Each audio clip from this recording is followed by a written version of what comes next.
friends, Especer here. ચાલો તો આજે પાછા આપણે આગળ વધીએ.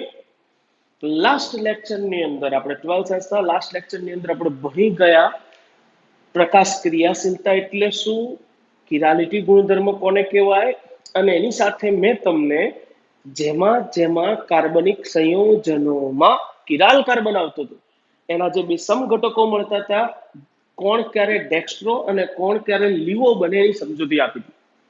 સ્મોલ ડી અને સ્મોલ એલ સમઘટકતા ને મેં પહેલા પણ કીધું હતું, હજી પણ કહું છું, જે પ્રાયોગિક હતી. યાદ કરો, આપણે કયો પ્રકાશ એટલે કે કયો પદાર્થ ની પ્રકાશ ક્રિયાશીલતા કેવી છે નક્કી કરવા માટે શેનો ઉપયોગ કર્યો હતો? પોલરીમીટર સાધન. તો આજે આપણે જોવાના છે કેપિટલ ડી અને એલ વિન્યાસ. ચલો તો આજે ચાલુ કરીએ છે, પણ એ પહેલા કહી દઉં, યુટ્યુબ ચેનલ સબસ્ક્રાઇબ કરી દો ને, નીચે આપેલા બટન પર ધુબ્બો મારો, ના શું થાય યાર, સબસ્ક્રાઇબ કરી નાખો ફટાક દઈ. ચલો ડી અને એલ વિન્યાસ તરફ આગળ વધીએ છીએ. ડીએલ વિન્યાસ સમઘટકતા આ સૈદ્ધાંતિક સમઘટકતા છે. આ તમે ડાયરેક્ટલી એના સૂત્ર પરથી નક્કી કરી શકો, પણ અહીંયા આપણે જે સૂત્ર ઉપયોગમાં લેવાના છે એના અવકાશીય બંધારણ. તો પહેલા તો તમને થોડી માહિતી આપી દઉં, અવકાશીય બંધારણ કોને કહેવાય. તો જ્યારે કોઈ કાર્બનિક સંયોજનમાં રહેલ ઘટક કણો કે પરમાણુઓની ગોઠવણી, એટલે કે જે પણ પરમાણુ અણુ સમૂહ જે પણ જોડાયેલો પરમાણુ સમૂહ, એની અવકાશીય ગોઠવણી રજૂ કરતા બંધારણને તે કાર્બનિક સંયોજનનું શું કહેવાય? અવકાશીય બંધારણ. એટલે ધારો કે હું એમ કહું, મારી પાસે છે મિથેન, તો જનરલી સામાન્યનું અવકાશીય બંધારણ દોરવું હોય તો આપણે જે આવી રીતે દોરીએ ને, કાર્બન સાથે 4 હાઇડ્રોજન જોડાયેલા હોય એની આજે ગોઠવણી કરી અને અવકાશીય બંધારણ કહી શકાય. અચ્છા, અવકાશીય બંધારણ આ સામાન્ય અવકાશીય બંધારણ છે. જનરલી ત્રિપરિમાણીય બંધારણ પણ બને, એ બધાને ખબર જ છે, સમચતુષ્ફલક રચના વાળું આવી રીતનું. ક્લિયર? તો આના વિશે આપણે જોઈ ચૂક્યા છે એટલે બધાને ખ્યાલ છે. ચલો તો હવે વાત કરવાની છે કેપિટલ ડીએલ વિન્યાસ સમઘટકતા ક્યારે કેવી રીતે નક્કી થાય. તો એના માટે સૌથી પહેલા આ કેપિટલ ડી અને એલ વિન્યાસ સમઘટકતા તમારી ચોપડીમાં નથી. ક્લિયર? હું પહેલા કહી દઉં તમને, એક આરએસ સમઘટકતા પણ નથી, અને આ સમઘટકતા બહુ ટૂંકું ટચ આપેલું છે. પણ આના વિશે આપણે ડિટેલમાં અભ્યાસ કરવાનો થાય જૈવિક અણુઓ ચેપ્ટરમાં, પણ હું અત્યારથી જ શીખવાડી દઉં છું, કારણ કે આ સમઘટકતાનો ટોપિક છે તો સાથે જ બધું પતી જશે.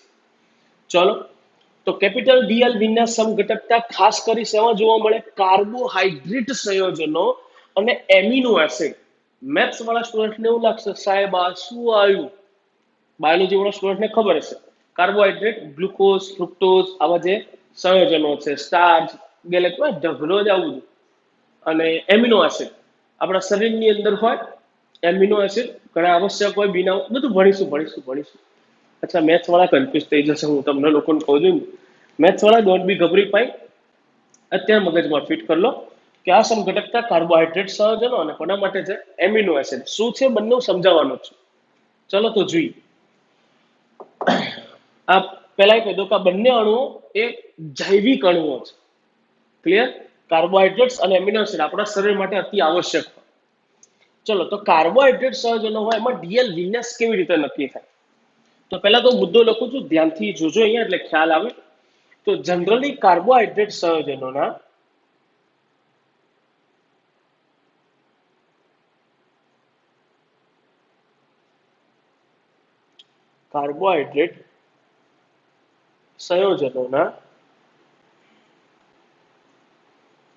અવકાશીય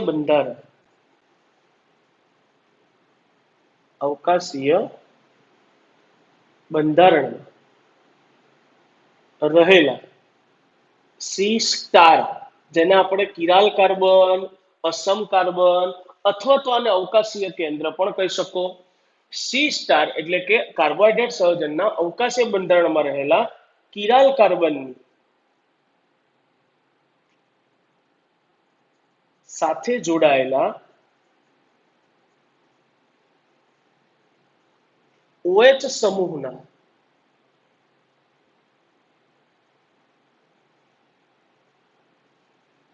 સ્થાનના આધારે તેમાં ડી અને એલ વિન્યાસ સમઘટક નક્કી થાય. ઓકે, હવે મેં કીધું જ છે સ્થાનના આધારે, તો સ્થાનના આધારે સર કઈ રીતે?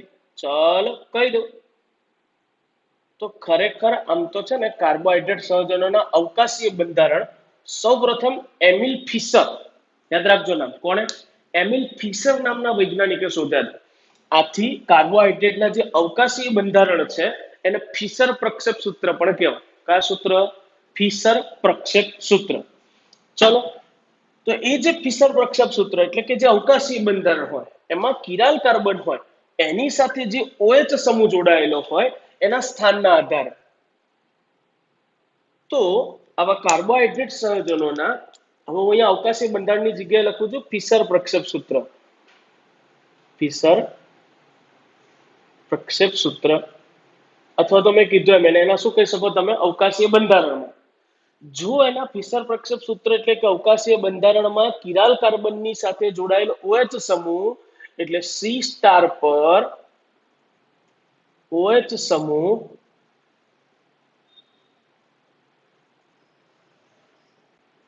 જમણી બાજુ ગોઠવાય તો એ સમઘટક જે હોય કે જેમાં OH જમણી બાજુ ગોઠવાયેલો હોય એને કહેવાય ડેક્સ્ટ્રો, એટલે કે દક્ષિણ ભ્રમણીય. દક્ષિણ ભ્રમણીય, જેને આપણે કેપિટલ D વડે દર્શાવી શકીએ. ફરીથી કહું છું, હટી જશે એટલે દેખાશે. હા, તો મેં કીધું કે કિરાલ કાર્બન જે હોય એના પર જો OH સમૂહ જમણી બાજુ ગોઠવાયેલો હોય તો એ સમઘટકને કહેવાય ડેક્સ્ટ્રો. તો હવે તમે સમજી જ ગયા છો કે જો કાર્બોહાઈડ્રેટ સંયોજનના કિરાલ કાર્બન પર એટલે કે C સ્ટાર પર OH સમૂહ કઈ બાજુ ગોઠવાયેલો હોય? ડાબી બાજુ. OH સમૂહ ડાબી બાજુ ગોઠવાયેલો હોય તો એવા સમઘટકને તમે કહી શકો લીવો, એટલે કે વામ ભ્રમણીય. વામ ભ્રમણીય. ઘણા કે સાહેબ આમ નામ કઈ ખબર પડી નહીં. ચલો તો ઉદાહરણ સમજી લે એટલે હમણાં ફટાકે દઈને ક્લિયર. હવે જનરલી કાર્બોહાઈડ્રેટ સંયોજનો હોય એમાં ઘણા બધા કિરાલ કાર્બન હોય. મોટા ભાગના આમ તો જનરલી કાર્બોહાઈડ્રેટની સૌથી પ્રાથમિક અણુઓની વાત કરું ને, સૌથી પ્રાથમિક કે જેને તમે મોનોસેકેરાઇડ કહી શકો એ ગ્લુકોઝ, ફ્રુક્ટોઝ, ગેલેક્ટોઝ. તો આ બધા જે છે ને મોનોસેકેરાઇડ કહેવાય છે. કેમ? કેમ કે એનથી નાના કાર્બોહાઈડ્રેટ મેળવી શકાતા નથી. ક્લિયર? ફરીથી કેટલા કાર્બન બોલ્યો હું? ગ્લુકોઝ એટલે 6 કાર્બન. તો હવે ગ્લુકોઝનું બંધારણ તમે જોશો ને તો તમને ખબર પડશે એમાં કિરાલ કાર્બનની સંખ્યા વધારે હોય. ચલો જોઈએ, આપણે ઉદાહરણ સમજવાનું છે. તો ઉદાહરણ તરીકે મેં કીધું એમ આપણે ગ્લુકોઝની વાત કરીએ. ગ્લુકોઝ એટલે C6H12O6. હવે જો હું આનું અવકાશી બંધારણ દોરું તો ગ્લુકોઝના બંધારણમાં એક આલ્ડીહાઇડ સમૂહ હોય, એક પ્રાથમિક આલ્કોહોલ હોય અને ચાર એટલે ટોટલ 6. સમજાય છે કે નહીં? ચલો દોરું, જુઓ ને યાર. ગ્લુકોઝનું ફિશર પ્રક્ષેપ સૂત્ર મેં લખી આપ્યું ભાઈ. ફિશર નામના વૈજ્ઞાનિકે શોધ્યું હતું કે ગ્લુકોઝનું અવકાશીય બંધારણ કંઈક આવું હોય જેના વિશે આપણે જૈવિક અણુઓ ચેપ્ટરમાં ડિટેલમાં શીખીશું. હું અત્યારે સીધું બંધારણ દોરું છું. તો અહીંયા ધ્યાન રાખજો, એક આલ્ડીહાઇડ સમૂહ હોય, એક પ્રાથમિક આલ્કોહોલ હોય CH2OH, બાકીના 4 જે હોય એ દ્વિતીયક આલ્કોહોલ સમૂહ હોય અને એ કંઈક આવી રીતે ગોઠવણ પામેલા હોય. એટલે તમે જો આનું બંધારણ દોરો ગ્લુકોઝનું તો અહીંયા OH H H OH OH H OH H આવું બંધારણ હોય. ચલો તો જરા જુઓ તો ગ્લુકોઝની અંદર કિરાલ કાર્બન પણ દેખાય. તો જો અહીંયા તો આલ્ડીહાઇડનો કાર્બન C ડબલ બોન્ડ આવે એટલે એમાં કિરાલ મળે નહીં, sp3 સંકળ વાળો જોઈએ. તો sp3 સંકળ વાળા 1 2 3 4 ને 5 દેખાય.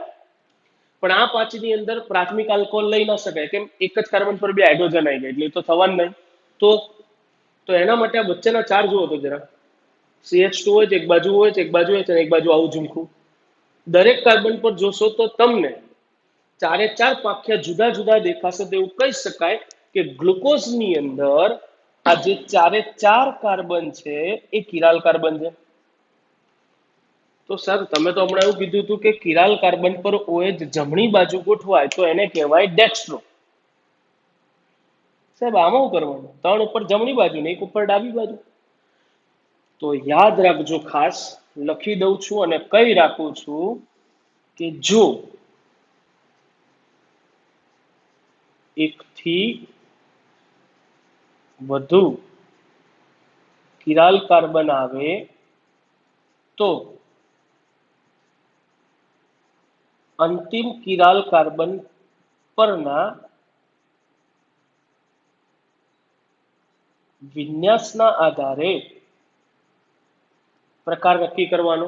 એટલે કે ડેક્સ્ટ્રો છે કે લીવો. તો વિચારો, હવે આની અંદર ઘણા કે સાહેબ અંતિમ કઈ રીતે ગણવાનો? આમ જોવા જાવ તો અંતિમ થાય, નામ જો પણ એમ નહીં પહેલા. આયુપીએસસી નામકરણના નિયમો અનુસાર જો મારા કાર્બનને નંબર આપવાનો થાય તો સૌથી વધુ ક્રિયાશીલ સમૂહ કોણ દેખાય? આલ્ડીહાઇડ. તો આલ્ડીહાઇડને પહેલો નંબર આપવો પડે. તો પહેલો, બીજો, ત્રીજો, ચોથો, પાંચમો અને છઠ્ઠો આવી રીતે જોવું પડશે ને મારે. તો નંબર આપતી વખતે કિરાલ કાર્બન બીજો છે, આ ત્રીજો છે, આ ચોથો છે, પાંચમો. તો અંતિમ કિરાલ કાર્બન કયો આવ્યો? પાંચમો. તો તમારે ધ્યાનમાં લેવાનું અંતિમ કિરાલ કાર્બન, અને એના ઉપર OH સમૂહ કઈ બાજુ ગોઠવાયેલો છે? જમણી બાજુ. તો આ અવકાશીય બંધારણ ધરાવતો જે ગ્લુકોઝ હોય એને તમે કહી શકો ડી ગ્લુકોઝ. શું કહી શકો? D glucose. અચ્છા, હવે કિરાલ કાર્બન આવે તો એનો અર્થ એ કેવો? કિરાલ કાર્બન આવે તો હંમેશા પદાર્થ કેવો હોય? પ્રકાશ ક્રિયાશીલ. તો એનો અર્થ તમે આ પ્રકાશ ક્રિયાશીલ હોય તો આમાં સ્મોલ ડી અને એલ પણ નક્કી કરી શકાય. તો એના માટે શું કરવું પડે? પ્રેક્ટિકલ. યોગ્ય જથ્થામાં લઈ પેલી પોલ્ટ્રીમીટર નળીને ભરી પ્રકાશ આપાત કરો. જો જમણી બાજુ પ્રમાણ તો સ્મોલ ડી, ડાબી બાજુ તો સ્મોલ એલ. પ્રેક્ટિકલ કરું ત્યારે મને ખબર પડી કે આ જે ડી ગ્લુકોઝ મળે છે એ દક્ષિણ ભ્રમણીય છે, એટલે કે સ્મોલ ડી છે. તો અહીંયા તમે સ્મોલ ડી અથવા તો શું લખી શકો? પ્લસ. તો આને કહી શકો ડી પ્લસ ગ્લુકોઝ. આવી જ રીતે ગ્લુકોઝના અવકાશીય બંધારણમાં જો કંઈક આવું ગોઠવણ આવતી હોય, એટલે કે એનો આવો સમઘટક, જોજો ધ્યાનથી.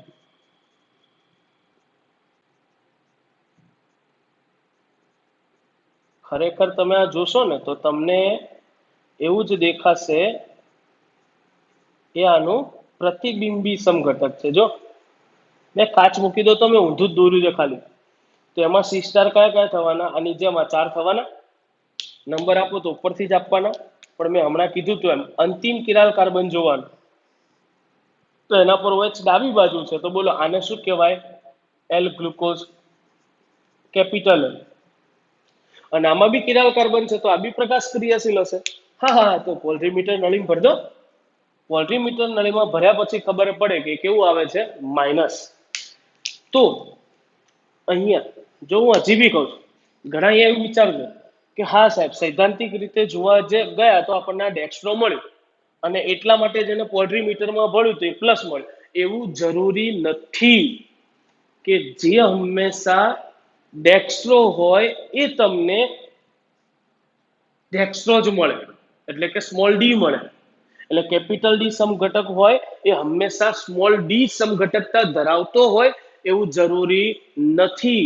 એ તો નળીમાં ભર્યો, પોલ્ટ્રીમીટર નળીમાં પદાર્થ ભર્યો અને પ્રયોગ કર્યો ત્યારે ખબર પડી કે પ્લસ છે.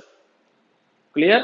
એવું પણ બની શકે કે કેપિટલ ડી સમઘટક હોય, વિન્યાસની દ્રષ્ટિએ તમે ડેક્સ્ટ્રો કહેતા હોય, પણ એનો પોલ્ટ્રીમીટર નળીમાં ભરો તો એ સમતલે ધ્રુવીભૂત પ્રકાશનું પરાવર્તન ડાબી બાજુ કરે, એટલે કે વામ ભ્રમણીય હોય. જો બંનેમાં કન્ફ્યુઝ ના થતા, આપણે કેપિટલ ડી કેપિટલ એલ ને ડેક્સ્ટ્રો લીવો કહીશું, સ્મોલ ડી અને સ્મોલ એલ ને દક્ષિણ ભ્રમણીય અને વામ ભ્રમણીય કહીશું, એટલે તમે કન્ફ્યુઝ ના થાય. પડી છે ખબર?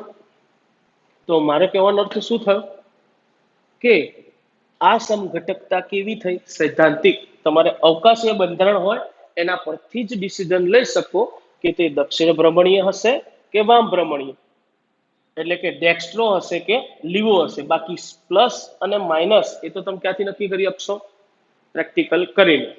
તો આવું જ કંઈક એમિનો એસિડ માટે બી છે. ચલો તો એમિનો એસિડ માટે આપણે જોઈએ છે. ધ્યાન આપજો અહીંયા. એમિનો એસિડમાં જેમ આ કાર્બોહાઈડ્રેટ સહજનોના આવા અવકાશીય બંધારણની રજૂઆત મેં કીધું એમ ફિશરે કરી હતી, એમ એમિનો એસિડ વિશેના પણ અવકાશીય બંધારણ ફિશર ભાઈએ જ રજૂ કર્યા હતા. તો એમિનો એસિડના પણ અવકાશીય બંધારણને શું કહી શકાય? ફિશર પ્રક્ષેપ સૂત્ર. ચલો તો એની અંદર સર કઈ રીતે નક્કી થાય, કહી દઉં. તો આની જેવું જ છે. એમિનો એસિડ સંયોજનોના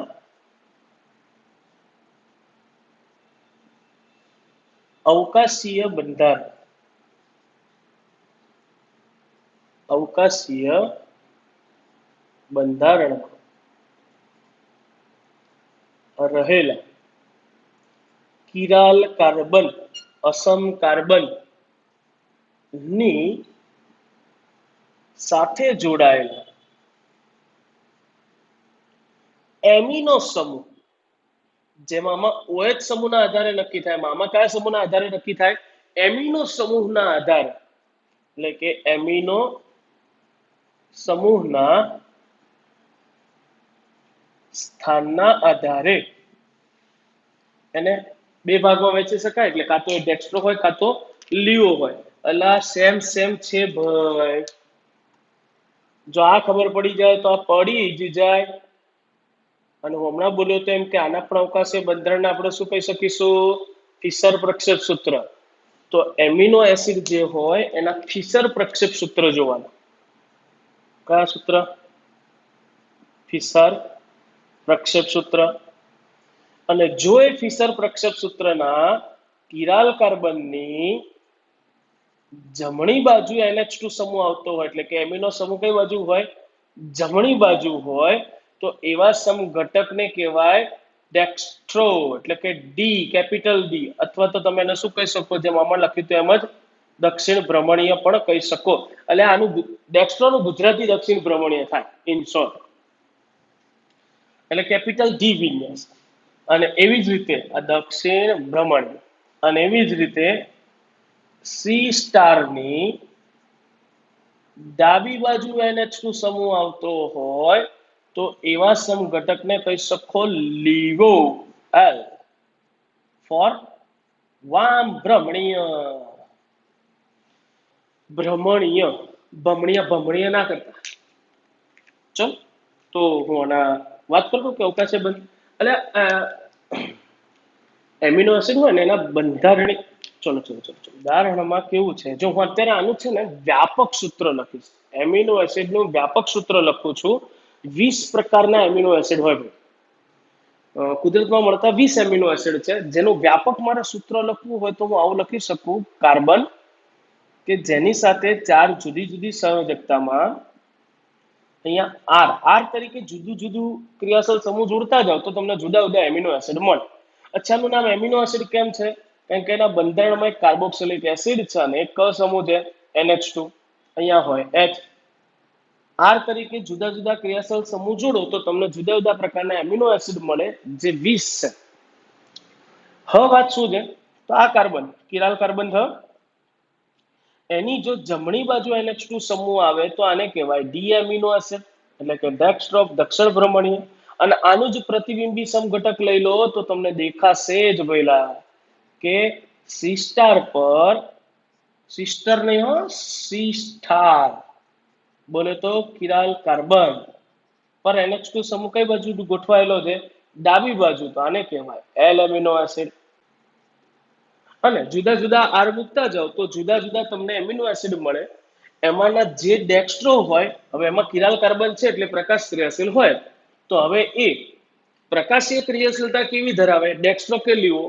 આ સૈદ્ધાંતિક ડેક્સ્ટ્રો જ, પણ પ્રકાશીય રીતે ડેક્સ્ટ્રો છે કે લીવો એ ચેક કરવું હોય તો આર તરીકે જુદો સમૂહ મૂક્યો તો જે પદાર્થ મળે પોલરીમીટર નળીમાં ભરો, પ્રકાશ આપઘાત કરો, સ્મોલ ડી કે સ્મોલ એલ મેળવી શકાય. પણ આપણે એની કોઈ આવશ્યકતા નથી, આપણે ખબર પડવી જોઈએ બધાની. અહીંયા સુધી ડન છે? હા, તો અહીંયા એક તમને સરસ મજાની વાત કહી રાખું, ખાસ યાદ રાખજો. હવે એ વાત શું છે?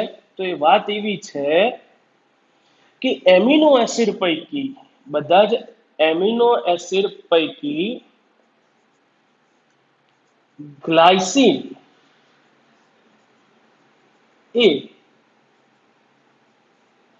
પ્રકાશ ક્રિયાશીલતા દર્શાવતો નથી. પ્રકાશ ક્રિયાશીલતા દર્શાવતો નથી કારણ કે તેમાં કિરાલ કાર્બન હોતા નથી. અને જો ભાઈ કિરાલ કાર્બન જ ના હોય તો વાર્તા પતી ગઈ ને, ડેક્સ્ટ્રો લીવો તો નક્કી જ ના થાય. કારણ કે તમે જો ગ્લાયસિનનું બંધારણ દોરો તો ગ્લાયસિનના બંધારણમાં કાર્બોક્સિલિક એસિડ એક આવશે NH2, અહીંયા આવશે H, અને અહીંયા આર તરીકે મૂકવામાં આવે છે H. એટલે જો આર તરીકે H મૂકો તો એને કહેવાય ગ્લાયસિન. અને ગ્લાયસિનમાં આ કાર્બન કિરાલ કાર્બન હોતો નથી. તો તમે સૈદ્ધાંતિક ડેક્સ્ટ્રો લીવો કે પ્રાયોગિક ડેક્સ્ટ્રો લીવો નક્કી કરી શકો નહીં. પડી ડન. પણ હવે આ ટોપિક ચલાવે જ છે તો થોડુંક હજુ ડિટેલમાં આપણે ઘૂસી જઈએ. કારણ કે ઘણી બધી વખત નીટ JEE આવા પ્રશ્નો પૂછાય. એ શું છે ચલો તો કહી દઉં. ધ્યાન રાખજો, આ અતિ most time before JEE and net. ઉભા રહો, પહેલા તો આપણે એના ભાગલા પાડી દઈશું સરસ મજાના. આ રહ્યા તમારા કોમ્પ્યુટર સ્ક્રીન પર. અલા મ્યુઝિક વગાડવું પડે શું, નકર તમને એવું લાગે કે યાર કશું ના લાગે. ધ્યાન રાખો, ખાસ ધ્યાન રાખજો. મેં કીધું એમ હવે જે ચલાવી રહ્યો છું એ ટોપિક ખાસ નેટ JEE ગુજકેટ માટે પણ અતિ IMP. અચ્છા, ઘણા કહેતો સાહેબ NCERT માટે નહીં કરવા. અલા કરવું પડે ભાઈ, હા એવું નહીં, એના માટે તો બધા માટે બધું આવે. ચલો શું છે હવે જનરલી એટલું તો ખબર પડી. હવે આપણે એવું આગળ ભણી ગયા કે જેમાં કિરાલ કાર્બન હોય એને પ્રતિબિંબી સમઘટકો મળે. યાદ છે ને, કિરાલ કાર્બન હોય તો તમે એના ચારેય વિન્યાસ અલગ અલગ હોય, પ્રતિબિંબી સમઘટક મેળવી શકો. તો સાહેબ કિરાલ કાર્બનના આધારે પ્રતિબિંબી સમઘટકો અથવા તો એના અવકાશીય સમઘટકો, પ્રતિબિંબી સમઘટકો અલગ વસ્તુ છે, અવકાશીય સમઘટકોની વાત કરું કે કિરાલ કાર્બન હોય તો એની અવકાશીય ગોઠવણી બદલતા જાવ એમ તમને જુદા જુદા સમઘટકો મળતા જાય. તો અવકાશીય સમઘટકોની સંખ્યા કેટલી થાય તો હું કઈ રાખું છું, તમને યાદ રાખજો કે કોઈ પણ કાર્બનિક સંયોજનમાં અવકાશીય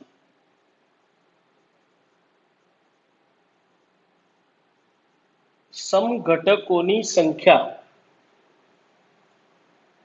ઇઝ ઇક્વલ ટુ 2n થાય, જ્યાં n બરાબર કિરાલ કાર્બનની સંખ્યા છે. જ્યાં n બરાબર શું છે, કિરાલ કાર્બનની સંખ્યા. એક ઉદાહરણ આપો. ધારો કે આવું પૂછ્યું હોય, ઉપર એનું પેલા તો બંધારણ દોડ લઉં હું એટલે તમને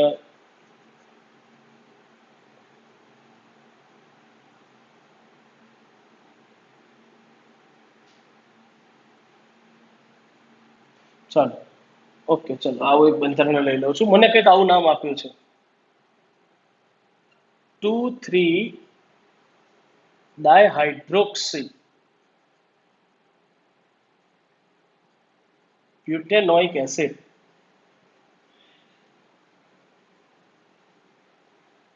ના અવકાશીય સમઘટકો કેટલા થાય? તો પહેલા તો તમને 2,3-ડાયહાઇડ્રોક્સી બ્યુટેનોઇક એસિડનું બંધારણ આવડવું જોઈએ. જનરલી 2,3 બ્યુટેનોઇક એસિડ લખ્યું એટલે 4 કાર્બન હશે. બ્યુટેનોઇક એસિડ, નોઇક એસિડ એટલે કાર્બોક્સિલિક એસિડ હશે. એમાં બીજા અને ત્રીજા ઉપર તો અહીંથી જ નંબર આપવા પડશે ને, 1 2. બીજા ઉપર ત્રીજા ઉપર OH સમૂહ હશે અને છેલ્લે હશે CH3. તો બાકીની જે આની સંયોજકતા ખાલી વધી એમાં કોણ હોય, H. તો આ થયું 2,3-ડાયહાઇડ્રોક્સી બ્યુટેનોઇક એસિડ. હવે જનરલી આમાં કિરાલ કાર્બન ગણો તો જો આ કાર્બન sp3 સંકરણ sp3 આના ચાલે. ઓકે, આના ચાલે. તેના સિવાય 3 વધ્યા, આમાં કિરાલ કાર્બન કયા? આની આજુબાજુ 3 હાઇડ્રોજન નો થાય. આની બાજુ ગણો, એક CH3, એક સંયોજકતામાં H, એક સંયોજકતામાં OH અને એક સંયોજકતામાં ઝુમખું. તો આ કાર્બન કિરાલ થશે. એવી જ રીતે અહીંયા જુઓ તો આ બાજુ ઝુમખું, એક બાજુ OH H અને પેલી બાજુ COOH, તો આ પણ કિરાલ થશે. તો કિરાલ કાર્બનની સંખ્યા કેટલી? 2. તો અહીંયા એવું કહી શકાય n is equal to 2, therefore 2 is equal to 4 અવકાશીય બંધારણ મેળવી શકાય. તો અહીંયા 2,3-ડાયહાઇડ્રોક્સી બ્યુટેનોઇક એસિડ છે એના કુલ કેટલા અવકાશીય બંધારણ મળશે? 4. ચલો આપણે 4 દોરીએ છીએ. મારે આના 4 અવકાશીય બંધારણો દોરવા હોય તો આ દોરી શકું. પહેલા તો 4 કાર્બન છે, ચલો પહેલો COOH છે અને છેલ્લે તો CH3. અવકાશીય બંધારણમાં એવું કરું, એકવાર OH એકવાર અહીંયા OH મૂકી દઉં, અહીંયા H અને અહીંયા H. અચ્છા, તો આનું બીજું બંધારણ દોરવું હોય તો આવું દોરી શકું, COOH CH3, અહીંયા OH અહીંયા H કરી નાખું, બંને ઉલટાઈ નાખીએ. સારું, ઉપર એવું કરું, આનું પ્રતિબિંબ લઈ લો એટલે HOH H અને OH. ત્રીજો સમઘટક દોરવો હોય તો હું કંઈક આવું દોરી શકું, CH3 COOH, અહીંયા OH રાખું, અહીંયા H કરી નાખું, અહીંયા H અને અહીંયા OH. તો આનું પ્રતિબિંબ લઈ લો, COOH CH3, અહીંયા કરી નાખો HOH H અને OH. તો જો આ મને 4 અવકાશીય સમઘટકો મળે. એટલે આ યાદ રાખજો, આ તો મેં તમારી જાણકારી ખાતર દોર્યા છે, બાકી ફિક્સ જ હોય સમઘટકો 2n જેટલા થાય. પણ આના આધારે બીજા બે સમઘટકો ઘણી વખત આવું પૂછાય કે 2,3 ડાયહાઇડ્રોક્સી એસિડના ઇનેન્શિયોમર સમઘટકો કેટલા? એ સાહેબ શું બોલ્યા? ઇનેન્શિયોમર. જો અહીંયા અતિ શોર્ટમાં લખીશ એટલે ધ્યાન રાખજો. અલા દિલ નહીં દોડતો ભાઈ, વાદળું હતું. કયા સમઘટકો કીધા? ઇનેન્શિયોમર્સ અથવા ઇનેન્શિયોમર સમઘટકો. તો ઇનેન્શિયોમર સમઘટકો કોને કહેવાય? ઇનેન્શિયોમર સમઘટકો એટલે પ્રતિબિંબી સમઘટકો. કયા સમઘટકો? પ્રતિબિંબીઓ. જે એકબીજાના પ્રતિબિંબ હોય એમને ઇનેન્શિયોમર સમઘટક કહેવાય. એટલે જો હું 4 ને નામ આપી દઉં, A B C અને D, તો ઇનેન્શિયોમર સમઘટકો કોણ કોણ થાય? તો A અને B એકબીજાના ઇનેન્શિયોમર્સ કહેવાય, C અને D. કારણ કે જો પ્રતિબિંબ મળે છે, પહેલા આનું આ પ્રતિબિંબ કહેવાય, આનું આ પ્રતિબિંબ થાય, પણ આની સાથે આ ના લેવાય. એટલે A B અને C અને D, તો ઇનેન્શિયોમર સમઘટકો પેરમાં મળે તમને ઇન શોર્ટ. એટલે અહીંયા તમે પેર કઈ લખી શકો? A અને B, C અને D. આવી જ રીતે ડાયસ્ટીરિયોમર સમઘટકો. ડાયસ્ટીરિયોમર સમઘટકો. તો ડાયસ્ટીરિયોમર સમઘટકો કોને કહેવાય? ઓહો, ડાયસ્ટીરિયોમર સમઘટકો એટલે અપ્રતિબિંબીઓ.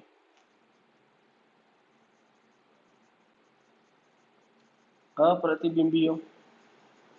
ચલો, તો અપ્રતિબિંબીઓની પેર લખવી હોય તો કઈ કઈ લખી શકાય? તો જો એમાં પ્રતિબિંબ નહીં લેવાના, પ્રતિબિંબ વગર ના લેવાના. તો એની સાથે બી ના લેવાય. કેમ? એ તો શું થઈ જાય? ઇનેન્શિયોમર્સ એટલે પ્રતિબિંબી સમઘટક. પણ આનો અપ્રતિબિંબી કોણ કહેવાય? તો એની સાથે સી પણ કહેવાય, એની સાથે ડી પણ કહેવાય, ACAD. પછી એવી રીતે બી ની સાથે લઉં તો બી ની સાથે એ ના કહેવાય, બી ની સાથે સી અને બી ની સાથે ડી, એટલે BC અને BD. ટોટલ કેટલી મળશે પેર મને? 4.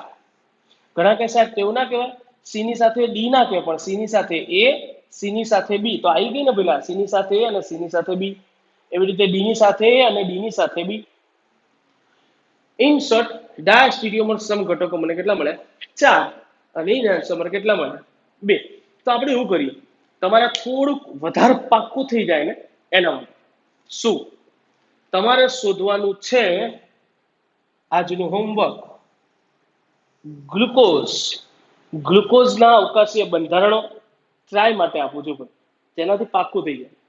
4 છે કિરાલ કાર્બન. 4 કિરાલ કાર્બન હોય તો 2⁴ 16 અવકાશીય સમઘટકો મળશે. આના 16 દોરજો, ઇનેન્શિયોમર અને ડાયસ્ટીરિયોમર લખજો. બસ, તો આજે અહીંયા સુધી રાખીએ છીએ. બાકી આપણે જોઈશું ટુ બી કન્ટિન્યુ નેક્સ્ટ ટાઈમ. આવતા વખતે જોઈશું ધારણ, વ્યુત્ક્રમણ, SN1 SN2 પ્રક્રિયા સાથે કેવી રીતે અસર દર્શાવે છે, શું છે શું નહીં, વધુ આવતા અંકે. ચાલો આજે અહીંયા સુધી રાખીએ. બાય.